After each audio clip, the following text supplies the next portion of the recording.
नमस्कार। आप सभी का सादर अभिवादन। मैं हरीश कुमार पांडे, सहायक प्राध्यापक, Aditya Prakash Jalan teachers training college से students for holistic development of humanity programme के तहत आप सभी का सादर स्वागत करता हूं और यह उम्मीद रखता हूं कि आप लोग अपने अध्ययन और अध्यापन में समय का सदुपयोग कर रहे होंगे। आप जब भी हमारे इस वीडियो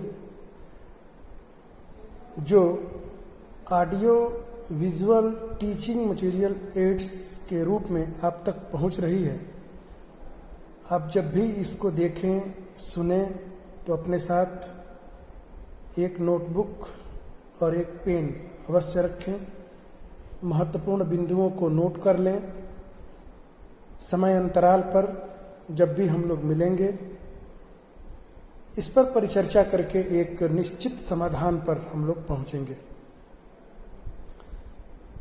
आज हम लोग B Ed part 1 course 6 gender school and society के तहत यूनिट 1 जेंडर्ड रोल के विषय में हम लोग परिचर्चा करेंगे। पिछली वीडियो में मैंने बताया था कि जेंडर क्या है और इसका कॉन्सेप्ट को हम लोग बहुत अच्छे तरीके से समझ चुके हैं। एक बार पुनः रिवीजन करते हुए आगे बढ़ते हैं कि जेंडर एक जैविकीय संरचना न होकर यह एक समाजशास्त्रीय संरचना है जिसमें हम महिलाओं की भूमिकाओं को एक सामाजिक दृष्टिकोण में समझने का हम लोग प्रयास करते हैं। हमारे विश्व के संपूर्ण वांग्मय को अगर दृष्टिपात किया जाए तो यह देखने में आता है कि नारी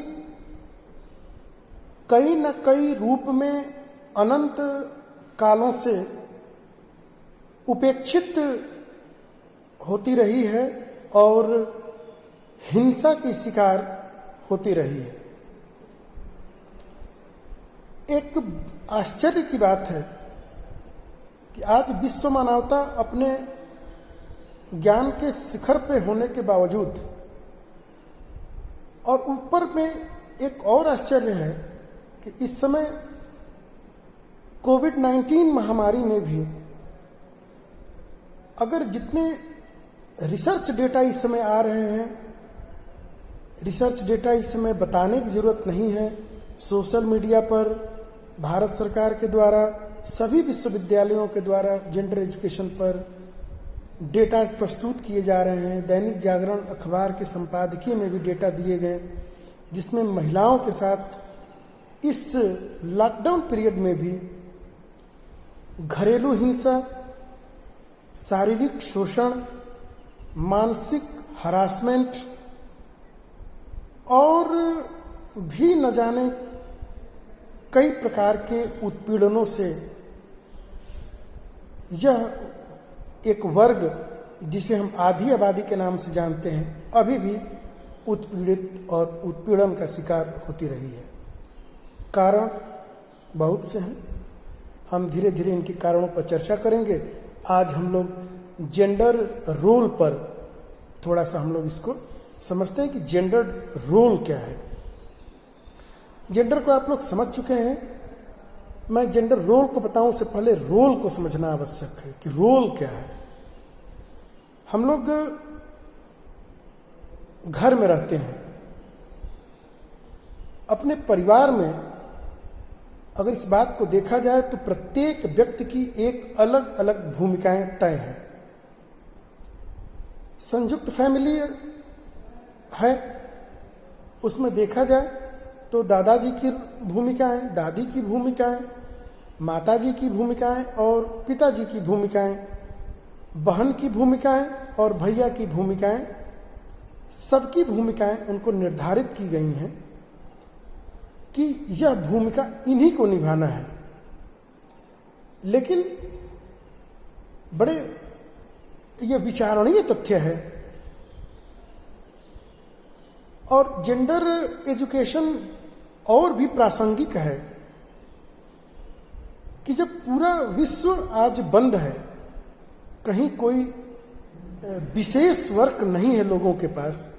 बेशक मैं इस बात को मानता हूं कि घरों से काम हो रहे हैं, विद्यालय की केवल बिल्डिंगें बंद हैं, कार्य हो रहे हैं, फिर भी समय तो कुछ मिल ही रहा है कि घर में पुरुष भी अपने परिवार के साथ उनका सहयोग करें, उनके काम में हाथ बटाएं और थोड़ा सा उनको मानसिक और संवेगात्मक संबल प्रदान करें।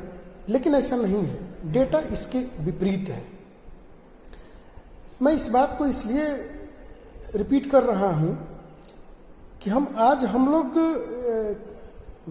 विश्व कल्याण की बात करते हैं, हम लोग पूरे मानव कल्याण की बात, पूरे संपूर्ण जीव मात्र की कल्याण की बात हो रही है।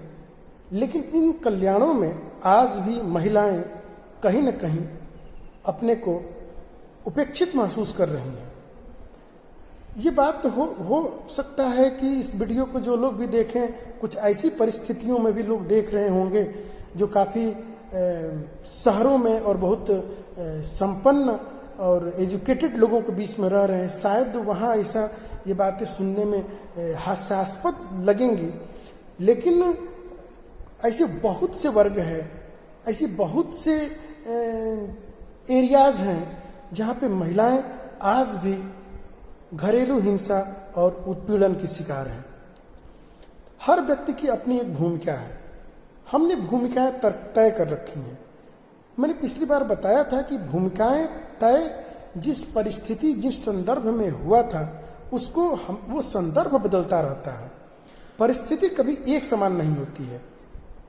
भूमिकाएं जब परिस्थिति एक समान नहीं होती हैं तो मैं एक प्रश्न रखता हूं कि क्या भूमिकाएं नहीं बदल सकती हैं? बदलने का अर्थ यहाँ पे ये है कि कहीं ना कहीं एक वर्ग जो आधी आबादी है, जो हमारी शक्ति है, कहीं ना कहीं वो अपनी आइडेंटिटी नहीं बना पा रही है, उसको उतने अवसर नहीं मिल रहे हैं, उनको उतनी एजुकेशन और उनको इतने ऐसा इन्वायरमेंट नहीं मिल रहा है कि जिसमें वह विकास कर सके जिस विकास के वह योग्य है। ईश्वर ने सभी के अंदर कुछ प्रदत्त शक्तियों को देके भेजा है और वो उन्हीं जन्मजात शक्तियों के आधार पर वो अपनी भूमिकाओं को अपनी तय करता है। उसी को वो उसको अपने शिक्षा के द्वारा, अपने एम्पिरिकल नॉलेज के द्वारा उसको काफ़ी जितना उसमें अपना विकास करना होता है वो उसमें अपना विकास करता है और इस बात पे वो तय करता है कि हमारी कितनी और क्या किस प्रकार की हमारी भूमिकाएं तय होंगी। तो हम लोग जेंडर रोल पे हम लोग अब परिचर्चा करेंगे। जेंडर भूमिकाएं सांस्कृतिक अपेक्षाओं का एक ऐसा समूह है। जेंडर भूमिकाएं सांस्कृतिक अपेक्षाओं का एक ऐसा समूह है जो उन तरीकों को बताते हैं जिनके अनुसार प्रत्येक लिंग के सदस्य को व्यवहार करना चाहिए। स्त्री व पुरुष के लिए उचित व्यवहार, अभिवृत्तियां, क्रियाकलाप क्या होने चाहिए, इन सब की अपेक्षा जेंडर भूमिकाओं के तहत की जाती है। जेंडर भूमिकाओं के दो अर्थ हैं। जेंडर भूमिकाओं के दो अर्थ हैं। पहला है कि लोगों की जेंडर भूमिकाएं, लोगों की जेंडर भूमिकाएं, इस प्रकार से वे किस तरह अपनी जेंडर आइडेंटिटी व्यक्त करते हैं, इससे निर्धारित होता है। दूसरा, लोगों की जेंडर भूमिका समाज में निर्धारित करता है। समाज स्त्री व पुरुष के लिए जिस प्रकार के क्रियाकलाप निर्धारित करता है, वही जेंडर भूमिका के रूप ले लेता है। लैंगिक जेंडर पहचान की कई जटिल रूप हैं तथा दैनिक सामाजिक जीवन में यह विभिन्न प्रकार से अभिव्यक्त होती है। हालांकि समाज द्वारा पुरुष एवं महिलाओं को अलग अलग वर्ग के अनुसार सामाजिक भूमिकाएं दी जाती हैं। मैंने लंबी बात बोल दी, शायद ये बात आपको समझ में थोड़ी सी दिक्कत हो रही होगी। मैं आपको बिल्कुल एक व्यवहारिक उदाहरण दूंगा तो आप बिल्कुल कहेंगे कि बिल्कुल उस प्रकार से रोल तय होता है। और इसको आप लोग यहाँ फोकस कीजिए। मैं अपनी बातों को रखता हूँ। ये पूरी संपूर्ण जेंडर के इससे आप कॉन्सेप्ट पे आपको एक नए सिरे से विचार करने के लिए विवश करेगा। जो भी पूर्व में जो बातें हैं, जो लोग अपनी मन की कल्पनाओं के आधार पर या किसी एक पक्ष को मजबूत सिद्ध करने के लिए अपनी बातों को करते हैं, तो उनको ये निश्चित रूप से अगर ये सुनेंगे तो उनको काफी सहायक सिद्ध होगी। एक मान लो कि एक परिवार है, उस परिवार में 4 सदस्य हैं। 4 सदस्य में हर व्यक्ति की, हर बालक की अपनी अपनी रुचि, अपनी अपनी क्षमता, अपनी अपनी इंडिविजुअल डिफरेंसेस, व्यक्तिगत विभिन्नताएं पाई जाती हैं। आप लोग इसको ठीक ठीक तरीके से जानते हैं। एक ही माँ बाप के 2 संतानों में एक जैसे गुण नहीं पाए जाते हैं, अलग अलग गुण पाए जाते हैं। इसका कारण आप लोग पढ़े हुए हैं मनोविज्ञान के पेपर में। 4 भूमिकाओं में 4 बालक हैं। एक परिवार में 4 बालक, 4 बालकों की अलग अलग भूमिकाएं उन्होंने अपने नैसर्गिक गुणों के आधार पर उन्होंने तय कर लिया। आप देखेंगे, आप लोग ये महसूस किया होगा कि एक लड़का अगर घर परिवार में केवल वो घूमता है, अपना ठीक है पढ़ाई किया, उसके बाद से वो घूम रहा है, सामाजिक क्रियाकलापों में ज़्यादा उसका रोल है, वो घर से बाहर सोसाइटी में काफ़ी समय व्यतीत कर रहा है, तो उसकी जो सामाजिक विकास है वो काफ़ी ज़्यादा होगी और बहुत प्रभावी होगी। वह किसी से भी मिल सकता है, बात कर सकता है। उसकी एक प्रकार की जो हम लोग भटक बोलते हैं, वो उसको काफ़ी वो टूट गई है और उसके अंदर काफ़ी सोसाइटी से एक प्रकार से संबंध स्थापित करने का जो एक व्यवहार है वह उसको सीख चुका है। लेकिन घर में उसकी भूमिका, और एक दूसरा लड़का है, वो घर में कहीं ना कहीं उसके अंदर जो नैसर्गिक गुण है सेवा भाव के, उन गुणों को वो अब पकड़ लिया और वो घर में अपना काम कर रहा है। माँ पिताजी के कामों में हाथ बटाना, घर परिवार में सेवा करना, घर की जिम्मेदारियों को उठाना। तो अब और तीसरा कोई है तो कि वो पढ़ रहा है, अपने उसका कोई मतलब नहीं है, बस पढ़ाई से ही मतलब है और कोई अन्य कार्यों में कोई संलग्न है।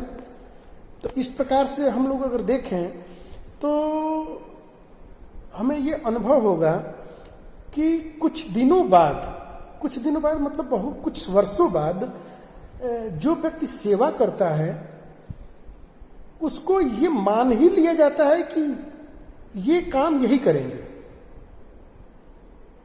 जैसे अगर कोई बालक बहुत ज़्यादा अच्छा सुना, उसके परिवर्तन आया और वो रोज घर में उठा के झाड़ू लगाने लगा, रोज झाड़ू बुहारू वो करे, बाकी भाई कुछ न करे।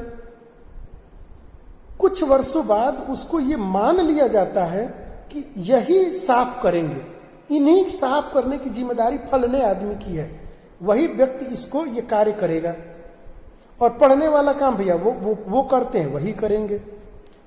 अब ये क्या होता है, देखिए यहीं से रूढ़ी उत्पन्न हो जाती है। इन केस जरा कल्पना कीजिए, जो सेवा किया, जो परिवार में हाथ बटाया, उसको बाय द वे नौकरी न मिले और वो इसी काम में रह जाए, तो उसके आने वाली संतति को आप क्या कहेंगे?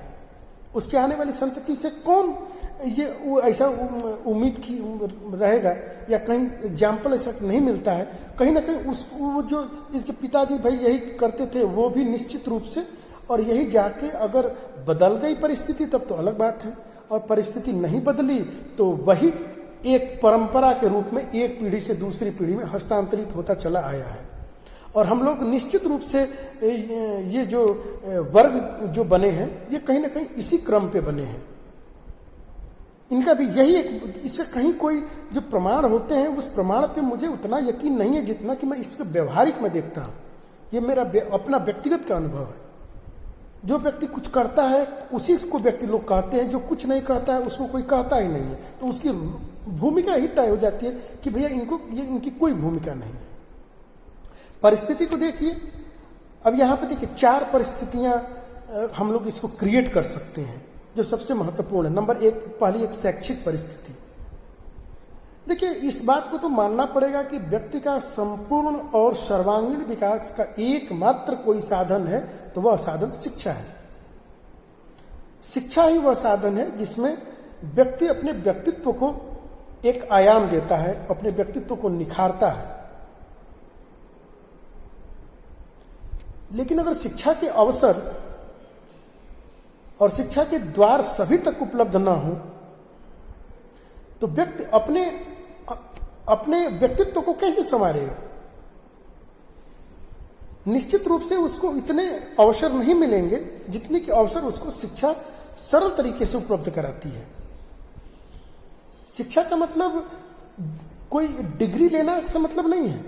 व्यक्ति जब पढ़ने आता है तो उसको कई प्रकार के उसको एक्टिविटीज में उसको शामिल होता है, और वो जितने प्रकार के वो एक्टिविटीज में शामिल होता है उससे वो अनुभव सीखता है, उससे वो सीखता भी है, अनुभव भी प्राप्त करता है, और धीरे धीरे उसके व्यवहार का परिमार्जन होने लगता है।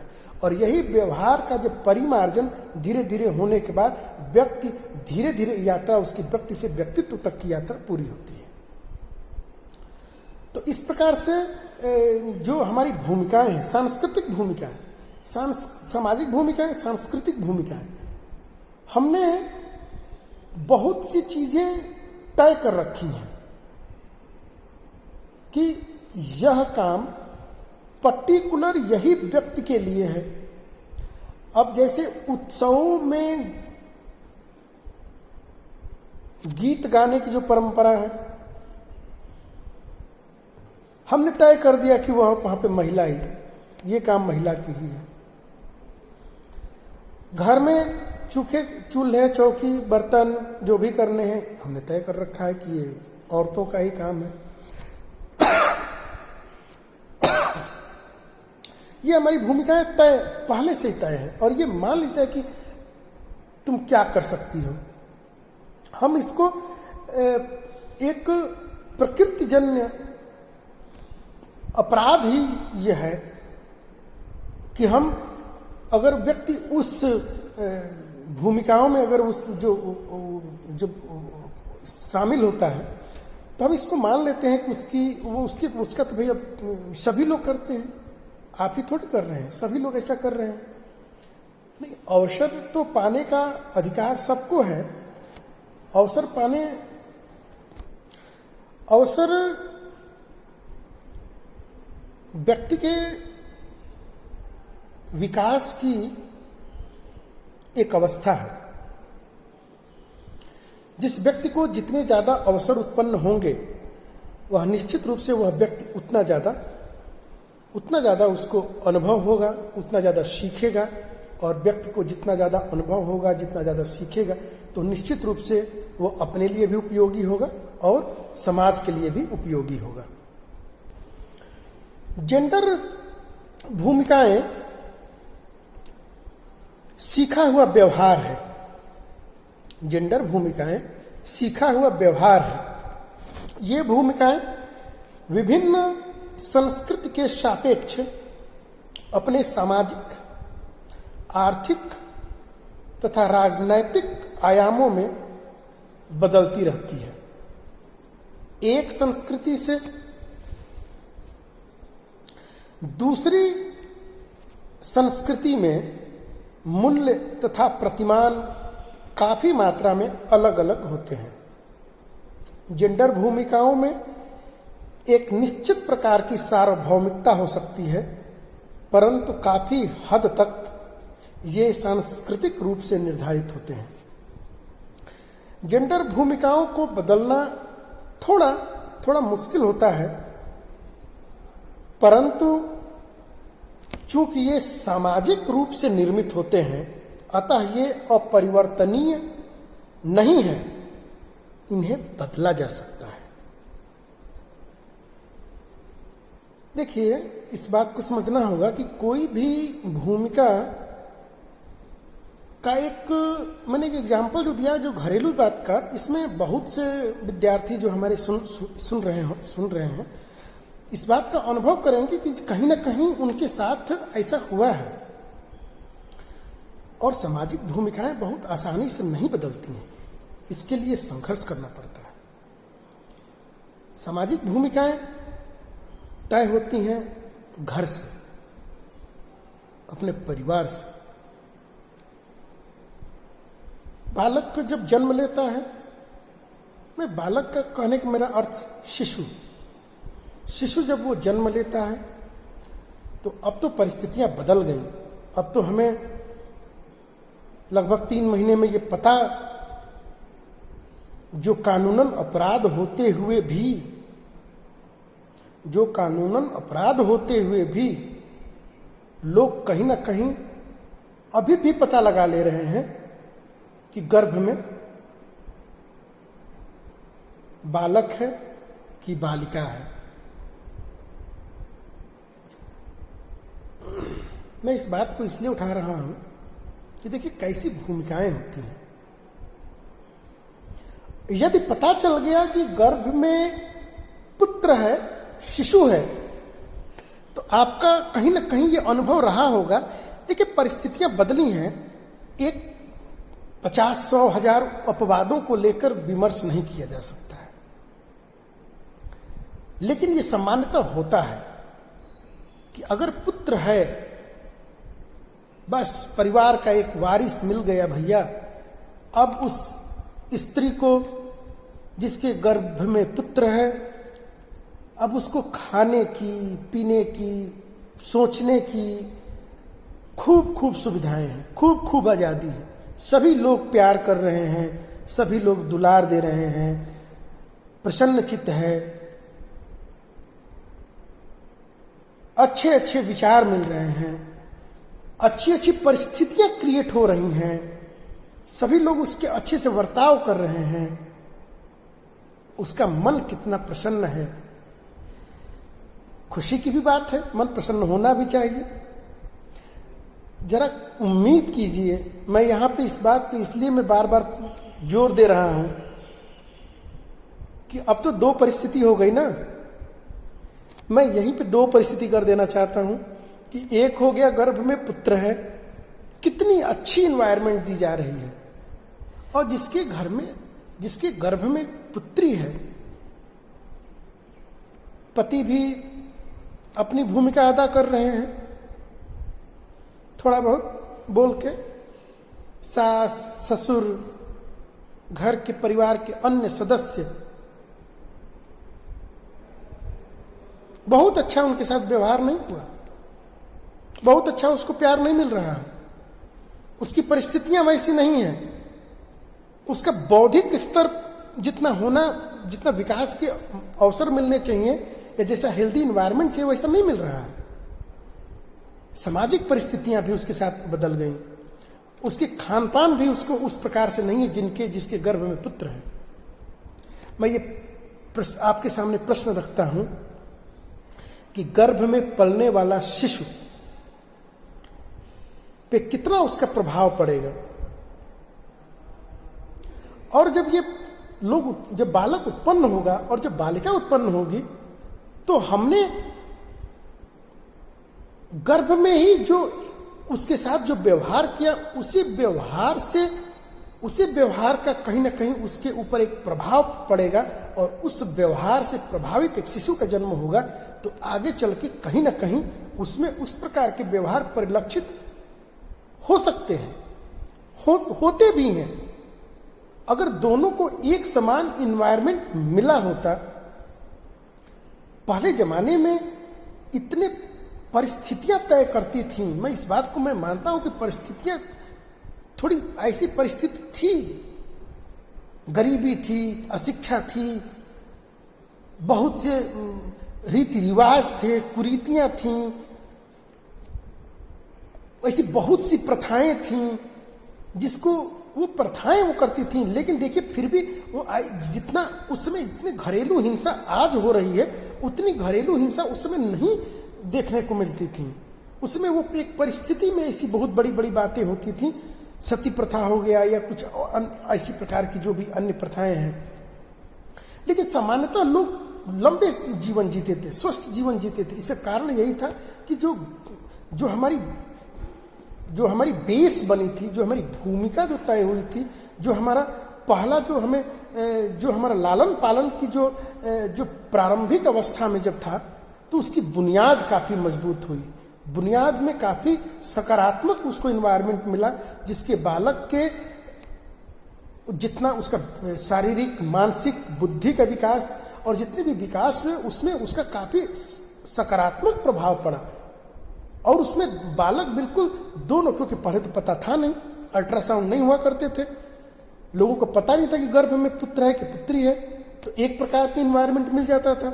आगे होने के बाद जो भेदभाव होता था वो बाद में, कालांतर में, जन्म लेने के बाद। लेकिन जिस प्रकार की फाउंडेशन बन गई, तो उसके ऊपर नींव खड़ी होगी। फाउंडेशन को, अगर फाउंडेशन कमजोर पड़ जाए, अगर प्रारंभिक अवस्था ही कमजोर पड़ जाए, तो आप उसके ऊपर कितना भी कर लें, बहुत ज्यादा प्रभाव नहीं पड़ता है। आप लोग पढ़ रहे होंगे कि जैसे कि आप लोग एक बात को मैं जानते होंगे कि बालक मतलब मानव के, बालक बालिका उसमें सभी शामिल हैं, बुद्धि के विकास की जो अवस्था है, बुद्धि के विकास की अवस्था है, वो 14 साल तक है। 14 साल के बाद बुद्धि का विकास नहीं होता है। कुछ यौगिक प्रयोग से थोड़ा बहुत परिवर्तन आता है, लेकिन ऐसा जो सारे मनोवैज्ञानिक जिसपे एक मत है, वो आपका 14 साल है। और उसके बाद से केवल ज्ञानार्जन बढ़ता है, आपका ज्ञान बढ़ते हैं, आपके अनुभव बढ़ते हैं, और उन ज्ञान और अनुभवों के द्वारा हम अपने को बुद्धिमान या विद्वान की श्रेणी में हम लोग आते हैं।